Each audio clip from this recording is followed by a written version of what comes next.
Hey there! Today, let's dive into the essentials of conducting a risk assessment like a pro. Whether you're a seasoned manager or just starting out, mastering this skill is key to maintaining a safe and productive workplace. Let's get started. First up, what exactly is a risk assessment? Simply put, it's the process of identifying potential hazards in your workplace and evaluating the risks associated with them. The goal? To implement measures that minimize these risks and keep everyone safe.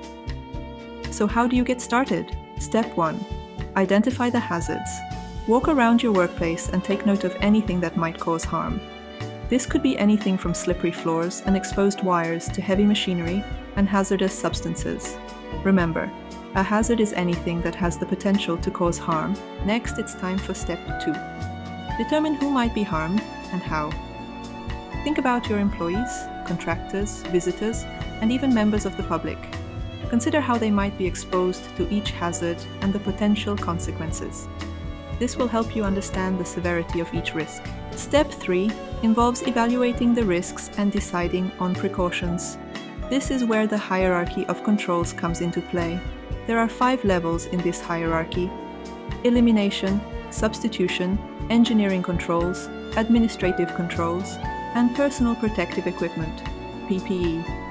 Aim to eliminate the hazard altogether if possible. If not, substitute it with something less hazardous. If substitution isn't feasible, consider engineering controls to isolate people from the hazard. Administrative controls, like training and signage, can also help reduce risks. And as a last resort, use PPE to protect your employees. Let's delve deeper into each level of the hierarchy of controls. Elimination is the most effective control measure.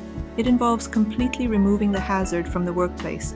For instance, if a machine is causing frequent injuries, replacing it with a safer alternative eliminates the risk.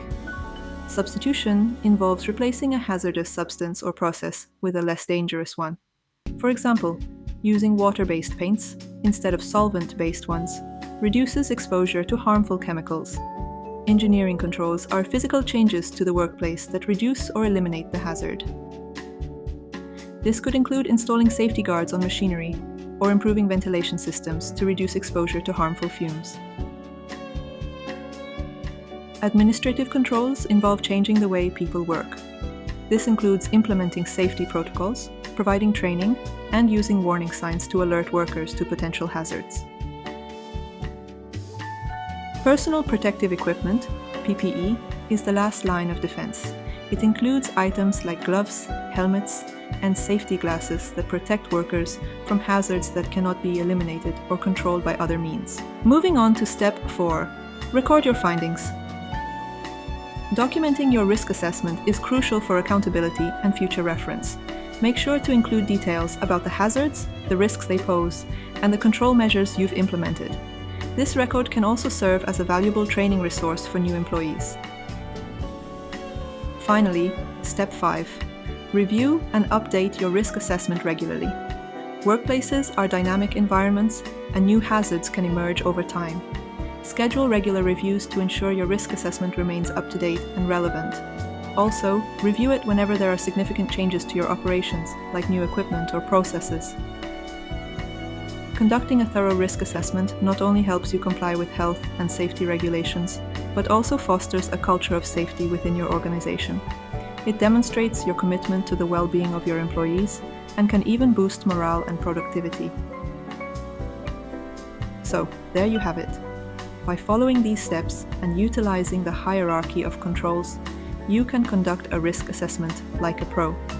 Stay safe and keep thriving. If you found this video helpful, don't forget to hit the like button and subscribe for more professional tips. See you next time.